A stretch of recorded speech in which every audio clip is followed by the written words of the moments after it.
Yes. Get into it. That was Karen Clark Shear with good old God Has Been Good, and God has been good because we back with season 5 of Greenleaf, episode 1. Y'all, look, I am so glad to sit here and be back watching this show because I live for it. It's been a while. I had to go and see and get caught up on some things and see what happened in the last season because so much stuff has happened since the last season. So with that being said, I'm going to catch y'all up to speed and we're going to get right on into the show. Check me out, Mr. 6'8", coming at you with a review of Greenleaf, season 5, episode 1. Let's get it.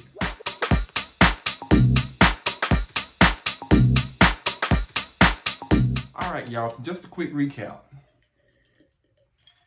When I got the champagne glass, it's about to be some shit to go down. So, don't already expect it.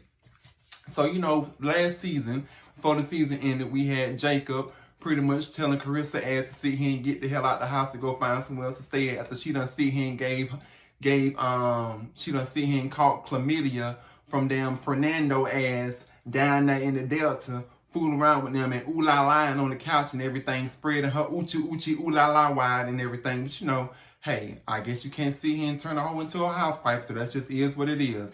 We all know also that Carissa was trying to find a house and everything. And we know she also was trying to con as far as Lady Mae and Bishop Greenleaf out of their state. She came across a will. Apparently the will had been seeing doctor or some shit. Apparently Bishop Greenleaf and Lady Mae or somebody got some secret somewhere to where a lady was killed for this estate. The estate went to another person if this person is killed. However, Carissa found another loophole and threatened pretty much to sit here and throw Bishop Greenleaf ass in jail. Just a whole bunch of issues. Look, it's just too much to sit here and get into. With that being said, on to Charity. So we know Charity in last season, gullible ass Charity, needy ass Charity, spreading her legs wide. It seems like everybody in this family always spreading their legs wide. Girl, what is going on with that? Anyways, we got Charity from last season, being gullible, up here ooh la line with Phil, up here spreading her juice box, riding his thing on that couch like she was gone with the wind, fabulous, honey. Only to see him turn and find out that Phil was really playing her ass, and see he end up telling her that, basically they can't get married and that he gonna basically be with Judy ass. And now Harmony and Hope, they done end up taking over things. They fixing to see him tear down the damn church and build a plaza. Honey, it's just chaos everywhere. Y'all see I had to come to y'all with my good Sunday clothes on, honey, because it's just too much shit going on. Honey, last season almost gave me a damn stroke. Then here we go, speaking of spreading legs and ooh la line everywhere, we got Sophia gullible ass as well. She done lost her virginity to damn Dante ass. I think you better call Dante. Hey. Call him. So anyway, y'all, she been spreading her legs to damn Dante ass, only to see him come and find out that, Zora wanted Dante as well. So now there's a whole situation going on that happened last season as well as Nikki, who I believe is Dante's ex. Is that right? Look, y'all, it seems like everybody in this family just loves spreading their legs. I don't know what's going on. It should have been called strippers and hoes last season. I don't know what in the world was going on with these church folks up in here. Shit. And then on top of that, we got Grace, who has, pretty much been kicked out of the church and all that other stuff. And we got Lady Mae, who did her final, I guess if you want to call it, sermon at, which would have been, as far as formerly known as, Bishop Greenleaf's church. Now it's, Harmony and Hope. So we got that whole situation. And then we got Charity, who has now became AP and all of this good stuff. So, y'all, it's just a whole lot going on. And if shit wasn't already seeming difficult enough, we got AJ ass. Now, somebody please tell me where the hell Noah is, because Noah's still been seen traveling, trying to get the damn to the estate, and I ain't seen his ass pop up yet. Did he ever pop up in the last season, y'all? Somebody see him and tell me that, because I'm still trying to figure that out. So then we got, basically Gigi is visiting the gravesite of, her of Faith. And basically, her sister Faith, just seeing him giving an old nasty, sickening prayer, just seeing him praying up to the high heavens. And all of a sudden, this man walk up out of the woods, out of nowhere. Harpo, who that man? Just come out of nowhere, honey. And now here it is. We don't know who the real AJ is. So basically, it's just a lot of, a lot of stuff going on. But we gonna dive right on into it. That was a quick recap, y'all. Like I said, I'm trying to get through this as quickly as possible because I know attention spans ain't that great, neither is mine. I don't want to make this video too long. So with that being said, here we go into season 5, episode 1. All right, y'all. So for what you're here for, season 5, episode 1, Greenleaf basically opens up with Grace is holding hands with Bishop. And, they're just basically, going back down memory lane as we, as far as take a look of everything. We see that the church is being torn down and that, harmony and hope, as I call it, is taking over. We see, Grace and Bishop sitting here going back and forth with discussing that they really can't believe that this stuff is sitting here happening. And then we see the cross being toted into the truck. Bishop makes a statement that he can't believe this is really happening to the church. Y'all, I just don't understand, honey. First of all, this family has so many ins and outs when it comes to just all kind of crazy stuff. You know what? I blame Todd. That's who I blame. It was Todd the whole time from Real Housewives of Atlanta.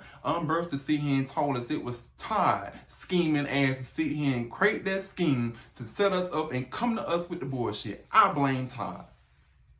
All right, y'all. So next thing we have basically Charity entering the dining room where Lady Mae is sitting. And as we know, Lady Mae is fasting. I think she's trying to recover from, pretty much losing everything that she, values, such as the church. And now, they got the whole situation with the estate and all of this stuff up in the air. So, she's basically done went on a fast, honey. Lady Mae done said, the hell with all of this. I don't want the church anymore. Erin done walked into the room. Well, before Erin walked into the room, Charity walked into the room. First, she called Charity a traitor. Then she sat here and turned around, and Erin came into the room, and she told Erin, look, I don't want that damn church no more, period. Basically, is what she said in so many words. She don't want it. She don't want anything to do with it. She just trying to sit here and get on with her life and get her mental sanity back, which I don't blame her because, look, at this point, it is what it is. So then, from there, basically, Grace and Bishop Greenleaf walk in and, they basically, walk in on the conversation with Lady Mae and Erin. And Erin proceeds to sit here and tell, Grace, also known as Gigi, that, hey, I got some news to sit here and tell y'all, but I want AJ to be around. And the news that, Erin wanted to share, and Erin, for those of you that may not know, Erin is the attorney, as far as for Gigi and the family, Greenleaf, well, to my knowledge anyways, that I can recall. And basically just letting them know in a sit down that they had later on that, look, we was able to find the man that had been doing all of the robbing. And basically, just basically letting them know that, hey, we caught the man. Erin proceeds to show Grace and AJ a mug shot of the man who happens to be the man that was at the previous episode of where we saw who walked in as Grace, also known as Gigi, praying over her sister's grave at the cemetery. And so now there's a whole thing of where, Gigi is sitting here looking like, what the hell? Because this man looked just like the man that walked onto the estate. They ain't had no business being on a damn estate. And now she's trying to figure out what's going on. AJ confused as hell because he just swore that he was going back to jail. So now everybody's just sitting confused. So yeah, that was that whole scene situation. And then also Erin said that he was able to confirm that he matches the video surveillance as well. And he says that Ellis know that she was, as far as knew that she was covering for the AJ that we saw prior to this man walking, up to up to Fate's headstone. Was that, Ellis knew who was the police officer, or I guess the deputy, back, as far as in that town that with where the pharmacy was at, that he knew that Gigi was covering for the AJ that we know. So as a result, he agreed to basically just let it go and forget all about it. Now that, this whole new news has developed as far as, with this person who we don't know if it's the real AJ or not, has shown up and we have a mugshot. It was also stated that the man is now dead as of, the previous day, and that he no longer is alive. So now that there's that whole thing, because now we may never know whether or not if that was a real AJ or not. So it's just like a whole big mess, y'all. And I'm just trying to figure out, is the man Grace's child or not? I need to sit here and know that. I need somebody to sit here and tell me, what do y'all think? Do y'all think that that's the real AJ, or do y'all think that's not? Also, I wanted to say and add that, Grace, still pretty much was, still a little dumbfounded because of the fact that she saw this man at Faith's gravesite, and that, she was just telling, Aaron of how, shocked that, they found the person and all of this stuff. And Aaron pretty much told Grace that, look, you should be just basically thankful. And Grace asks that, can she hold on to a copy of that photograph? Meanwhile, we see that AJ, the AJ that we know, is still looking shocked and, just completely confused, like what the hell is going on. And like I said, y'all, it's been speculation. Some people say that they feel like that maybe the AJ that we know could be covering for this man who is now dead, that had been robbing the pharmacies allegedly or whatever. Like, and that there's some kind of hole as far as scandal that they're trying to put, like, we don't know. And then somebody also said that the AJ that we know may be dying as well, and that's the reason why he stole the pills from the pharmacy. Look, y'all, it's just a lot. Whoever is doing the writing here at Greenleaf, I commend y'all, but y'all making my brain hurt. Shit, I got a bitch wanting to see him. All right, next up, so we have Jacob and Aaron, who is the, I guess, family attorney or whatever, that they meet up and discuss as far as this revised will that's been going around. And for those of you who may have forgotten, in last season, Carissa came across, as far as his will that stated that somebody else owned the estate, and that the Greenleafs basically, took it from this woman. Just a whole big situation. So Jacob went on to sit here as far as discuss with the revised will with Aaron. And then in the meanwhile, Grace went over to go see Darius, who, clearly we can tell that there's still some, I guess you would say, love tension between, as far as Darius and Grace. And I actually like the two together. Rick Fox, honey. Rick Fox finer than a snicker, honey. He can definitely get it. I'm just sitting here saying, Lord, forgive me. But I'm just saying, y'all know the man fine. But yeah, so basically, Grace goes over to see him meet Darius, and, asks him for a favor. He basically, it tells, Grace how, he's still trying to get over Grace. And, that was a little cute little scene, or whatever. I was happy to see that they brought Rick Fox back on board, for season 5. So, all right, I see you, Rick Fox.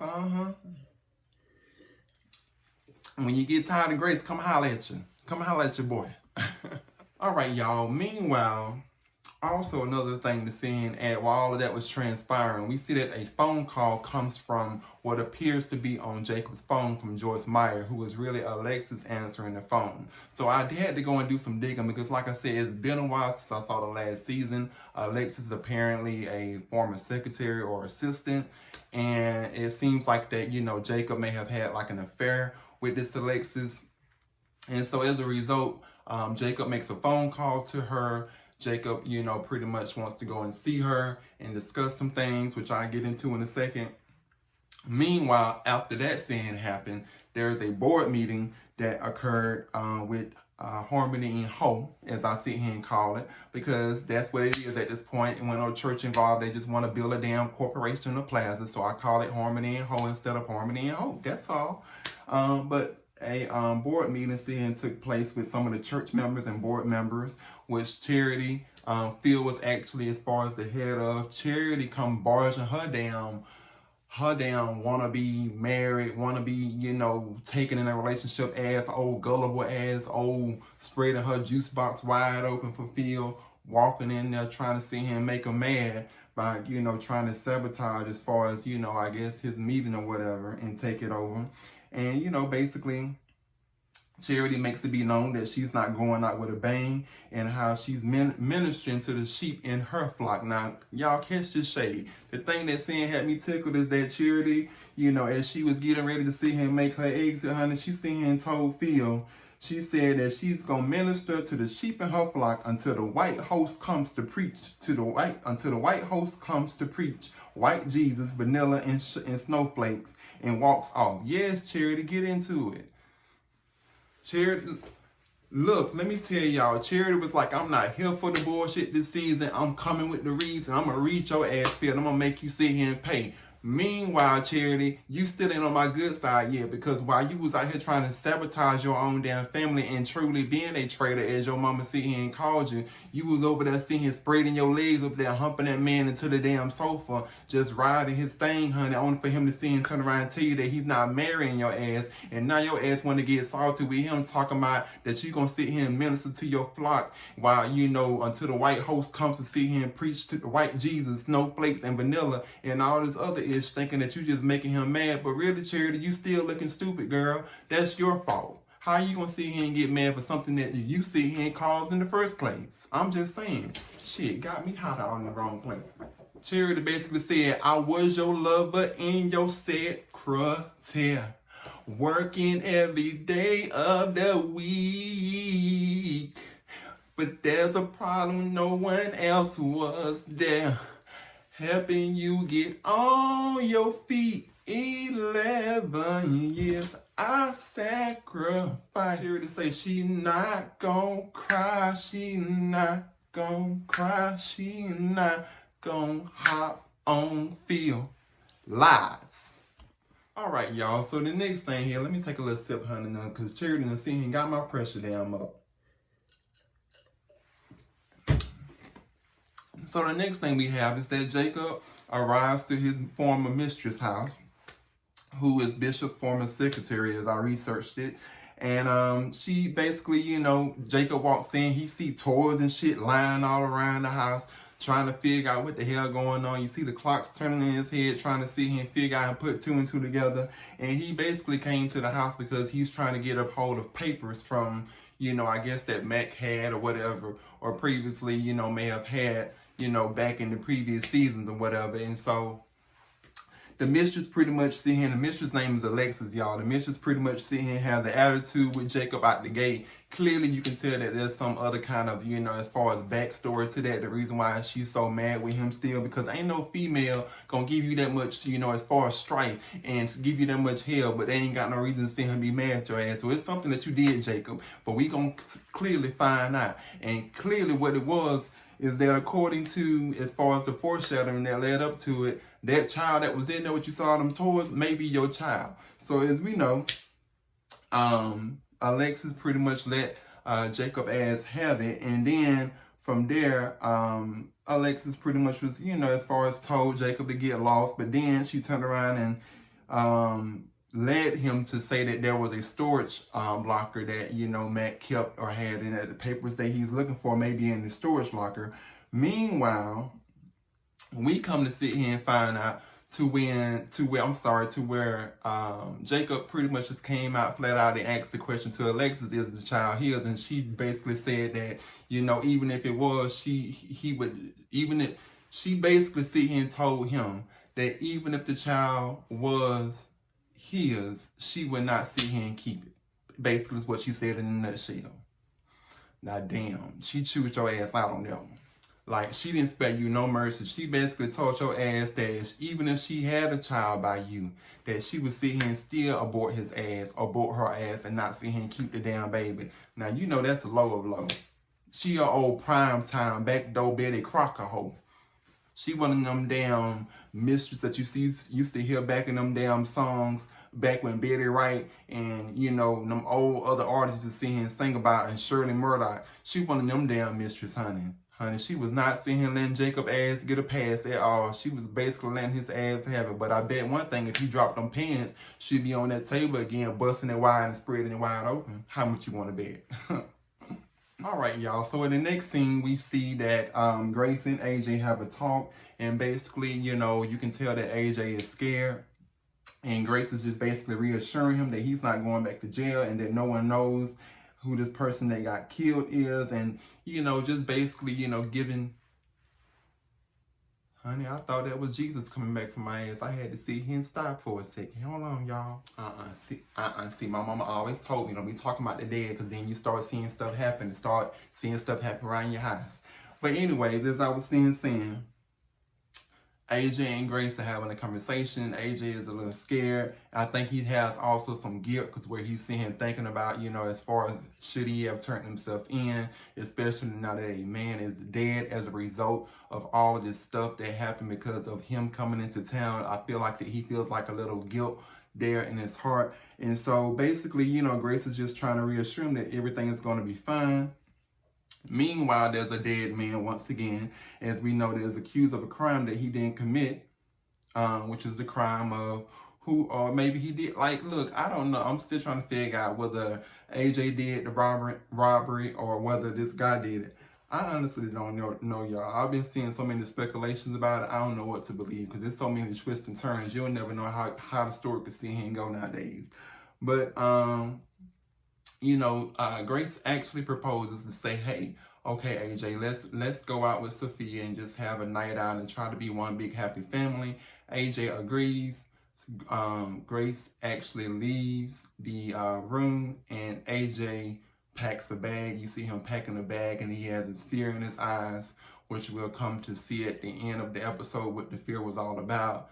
And so on to the next. So in the next scene, some of the board church members come over to express their frustration with Bishop Greenleaf of the New Harmony and Hope people on the board, and how they didn't know that the church would be literally torn apart and that any traces of Greenleaf pretty much have been stripped at this point as far as Greenleaf, Pastor Greenleaf's church, stuff like that.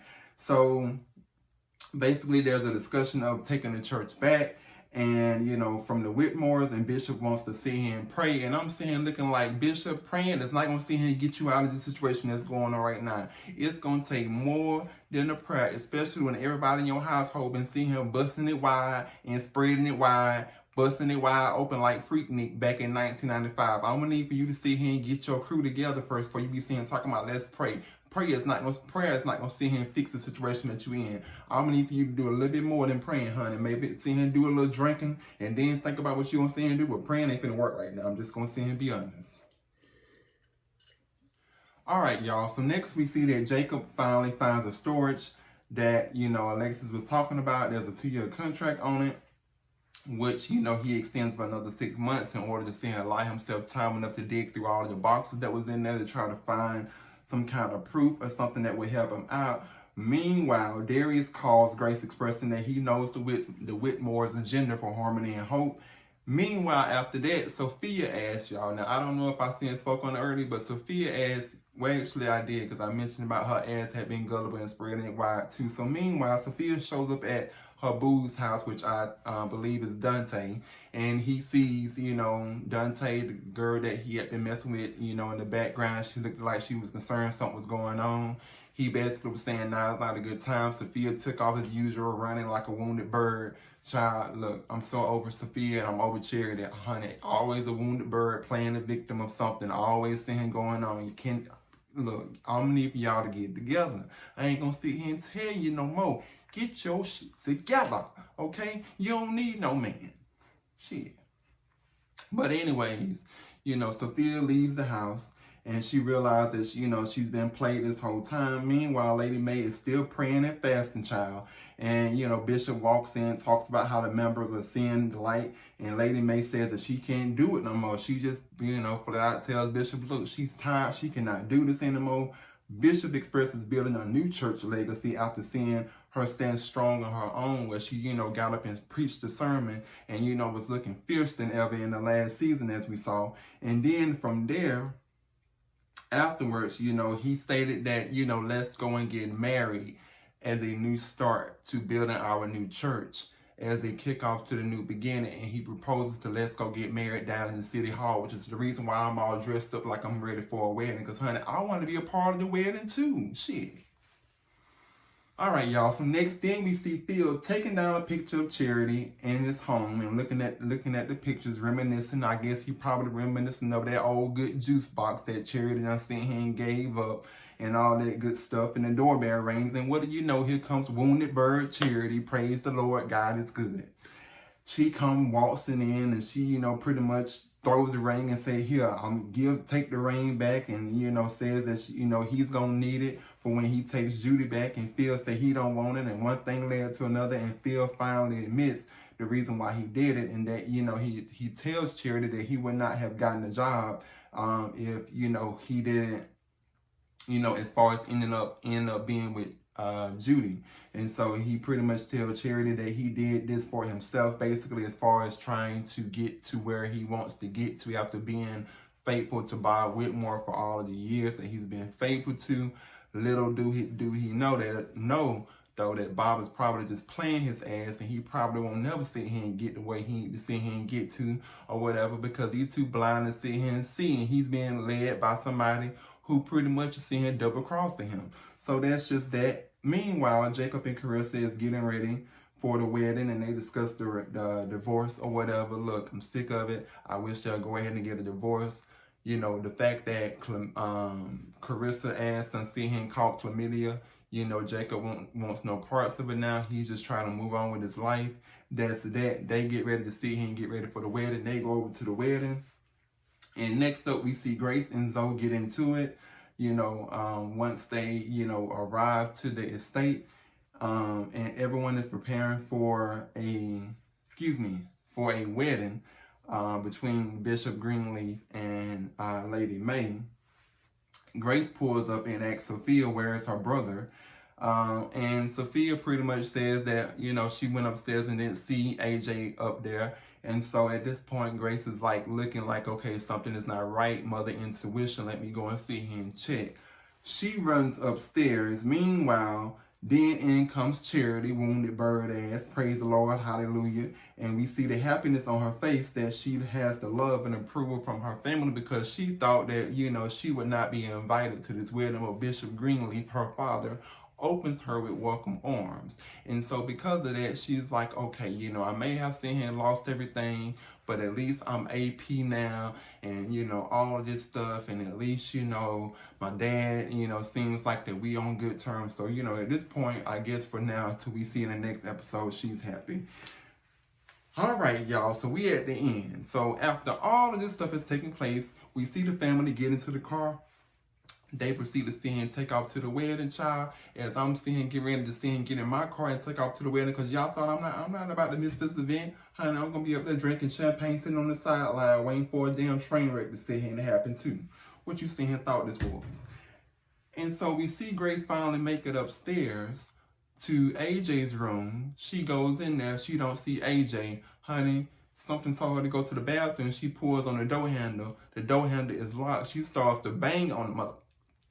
And when she bangs on it, she don't hear nothing. So now at this point, she really is upset. So now she done kicked the damn door in, honey. AJ ass is sprawled on the floor, blood everywhere, honey. It looked like a whole damn bloody crime scene, like the first 48, honey. I just seen him scream out loud, and I just seen him say, oh, Lord Jesus have mercy. Somebody saying call 911, like I was seeing there, like what the hell I was gonna see him do. Girl, I'm way over here in Georgia.